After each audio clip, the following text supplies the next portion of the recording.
चलो यार, आज बात करते हैं रामायण के एपिसोड नंबर 201 की। यस फ्रेंड्स, अब वेद जी कहते हैं कि वहाँ 4 महाऔषधियाँ ऐसी मिलेगी जिनमें दिव्य प्रकाश की आभा चारों दिशाओं को प्रकाशमान करती हैं। उनके नाम हैं विशलकारणी, सौरणकारणी, प्रधानी और मृत संजीवनी। इनमें से संजीवनी बूटी को लाना है और एक रात का ही समय तुम्हारे पास है। तो उसके बाद सभी ये सोच में पड़ जाते हैं कि इतना दूर जाएगा कौन।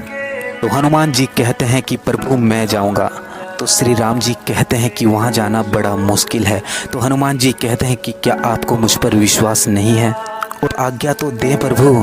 प्रभात की पहली किरण से पूर्व मैं संजीवनी लेकर नहीं लौट सका तो अपना मुख आपको कभी नहीं दिखाऊंगा।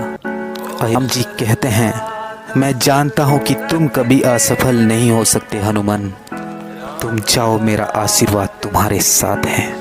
यस फ्रेंड्स, अब जब रावण को ये पता चलता है कि वेद सुसेन के कहने पर हनुमान जी हिमालय पर्वत पर संजीवनी बूटी लेने गए हैं ताकि वो लक्ष्मण को बचा सकें, तो रावण मायावी काल नेमी के पास जाकर उनसे मदद मांगते हैं और कहते हैं कि तुम किसी भी तरह जाकर हनुमान को रोकने की कोशिश करो ताकि वो एक रात में वापस संजीवनी लेकर ना आ सके।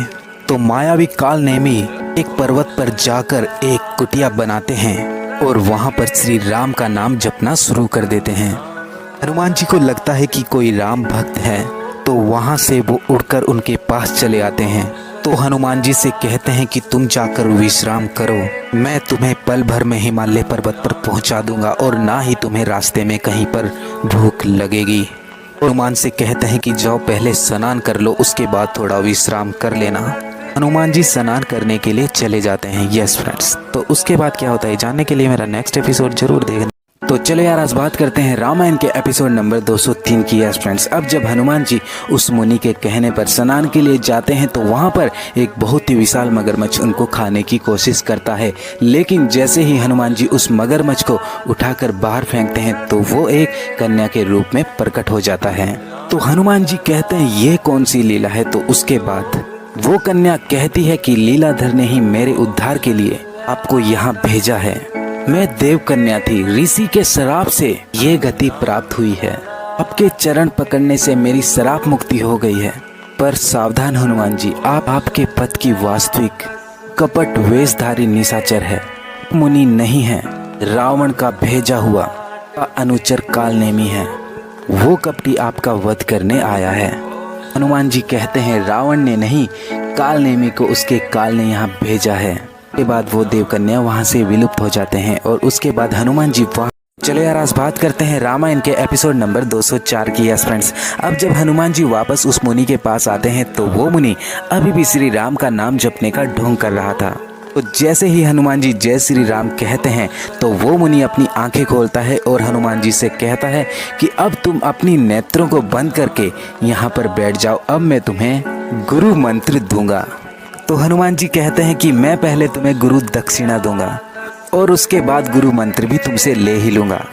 तो उसके बाद वो मुनि गुरु दक्षिणा मांगता है तो हनुमान जी उसकी टांग खींचकर उसको नीचे पटक देते हैं और उससे कहते हैं कि मैं तुम्हें जान चुका हूँ कि तुम कौन हो, तुम रावण के भेजे हुए कालनेमी हो। फिर उसके बाद वो अपने असली रूप में आ जाता है और हनुमान जी के साथ लड़ना शुरू कर देता है। कुछ देर बाद हनुमान जी उसको मार डालते हैं और उसके बाद वहां से हिमालय पर्वत की ओर चल उड़ते हैं। शिव शंकर भोलेनाथ जी। तो चलो यार, आज बात करते हैं रामायण के एपिसोड नंबर 205 की। यस फ्रेंड्स, अब जब हनुमान जी आकाश से होते हुए द्रोणागिरी पर्वत पर पहुंचते हैं तो वहां आकर वो बहुत ज़्यादा प्रसन्न हो जाते हैं, क्योंकि चारों तरफ झिलमिलाती हुई औषधियाँ उनको नजर आती है। लेकिन कुछ समय बाद वो औषधियाँ वहाँ से अदृश्य हो जाती है। फिर हनुमान जी कहते हैं दिव्य औषधियों के संरक्षक देवताओं, मैं आपको प्रणाम करता हूँ। श्री राम के भाई लक्ष्मण मूर्छित पड़े हैं। मैं वेदराज सुसेन के कहने पर यहाँ आया हूँ ताकि लक्ष्मण जी को इन औषधियों से बचाया जा सके। यस फ्रेंड्स, तो उसके बाद वहाँ पर देवता प्रकट होते हैं और कहते हैं तुम यहाँ से जो चाहे ले जा सकते हो।